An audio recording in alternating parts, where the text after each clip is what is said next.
Hey Grace Empire, I just want to share this this message with you. I hadn't planned to make a video today, but something happened recently that has left me feeling lots of different emotions at the same time. But let me read this passage to you and then it'll be clear what we're talking about here. It says in Luke chapter 21, starting from verse 1, it says, "As he looked up, Jesus saw the rich putting their gifts into the temple treasury. He also saw a poor widow put in two small copper coins. 'I tell you the truth,' he said, 'this poor widow has put in more than the others. All these people gave their gifts out of their wealth, but she out of her poverty put in all she had to live on.'" So I'll be doing my best to kind of share my heart. I think this is more of a confession than it is a devotional. I just feel like I need to process this out loud with you. So if I ramble, I apologize. I guess I should start off by saying, Grace Empire is launching, and soon we're going to be asking people to help us financially. It's just the nature of what we're doing. We can't do anything without money, and it's just how it goes. So, but those that know me know that I have an issue with that. I have an issue with asking people for money. Maybe it's my pride. Maybe it's just I know how money can damage friendships, so I don't want to do it. I still remember money that I borrowed from some friends that just didn't go well, or the few times that I did ask and the feeling that I had of having to repay that money. I remember one time I asked my buddy Frank for $300, and he was like, "Yeah, it's nothing," but I just felt so terrible. It's like that movie Cinderella Man, that scene where he's walking around with his hat and people are putting money into the thing. I just felt my pride is being hurt, or I don't know, I just feel not very good about it. So I'm really nervous about that. It's a really hard thing for me.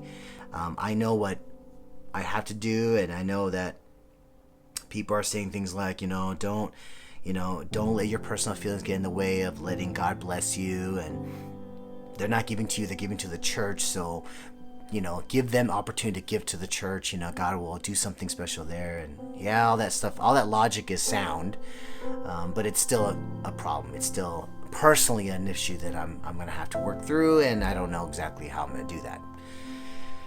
In any case, God gave me this vision one night, and we're calling it the 100 for 100. And I feel like what God is telling me is I need to ask 100 people to give $100 a month for a year. That will put us financially in a solid place that we can really launch the church from. That sounds interesting, so out of obedience, I've kind of made a list of people that I'm going to call and ask.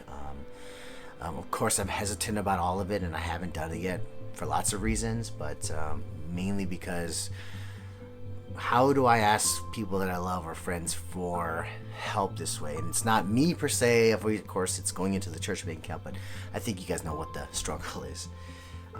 Anyways, God has been pretty clear to me.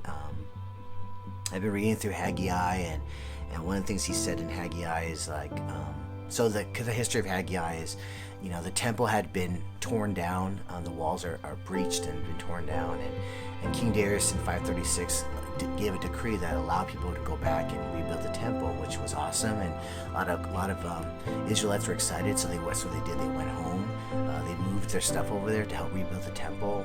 It went on for about a year or two, and then there was some discouragement that happened. Bible says there was some spiritual complacency that happened, and people began kind of living their lives, and they were building their own homes, building their own fences and their own gates. And Haggai was reminding them, look, you came here for a reason. And I feel like what God was speaking to me about was it's kind of like us, in our younger years, maybe when we were younger, we decided that,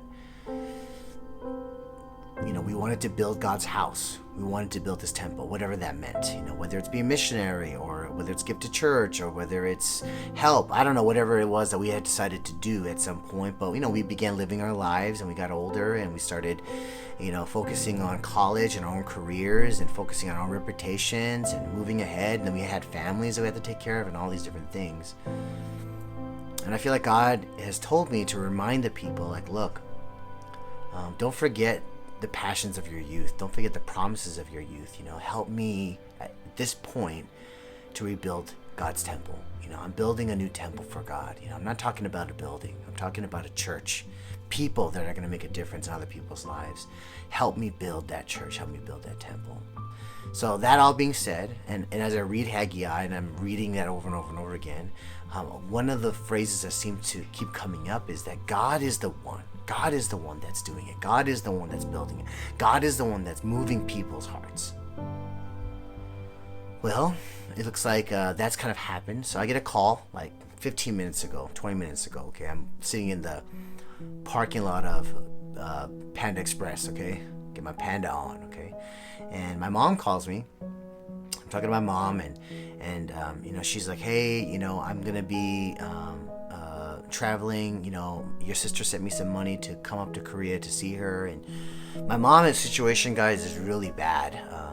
She's very poor. She's in poverty. She's like really in poverty. She lives in like this 200 square foot apartment, just this tiny room. She doesn't speak English. She doesn't have a job. She's made some bad choices in her life, but that doesn't mean that I don't feel any compassion towards her. I want her to come live with us, but I think it's hard for her to leave Vegas, because that's where she's just been for like 20 something years. That's everything that she knows. She's comfortable around her comfortableness, like the people that she's around, the streets that she knows. She just kind of has a lot of fears. She gets money from the government. She doesn't have anything to collect Social Security right now. I guess she didn't put enough into it, or again, bad decisions, but it is what it is.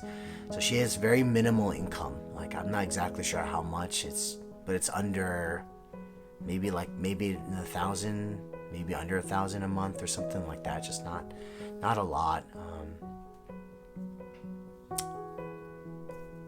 Obviously that makes me sad. Okay.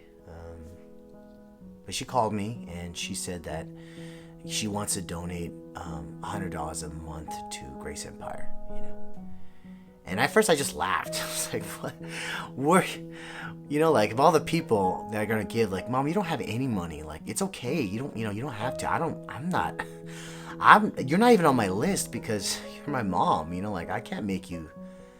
I don't have nothing, like, I want to give to you, every month. But she said, like, it's not for you, I want to be a member of your church. I want to be first member of your church.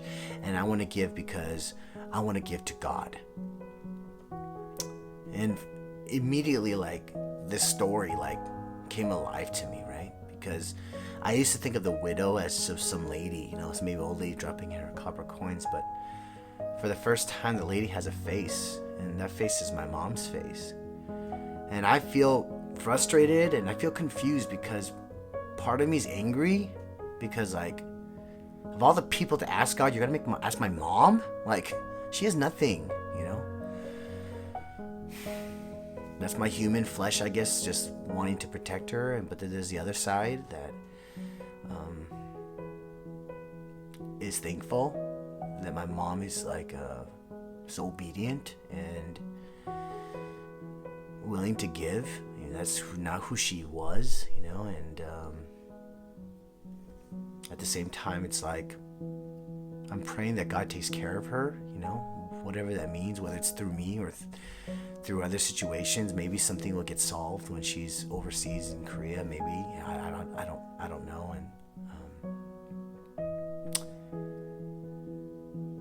But I guess in closing, I guess what I want to share with my team is that, like, God's going to move on people's hearts, and He's going to honor the mites that we give. And the 2 copper coins that we can drop into the bucket can mean a lot more. And, I guess I'm grateful that it's coming into our bucket right now.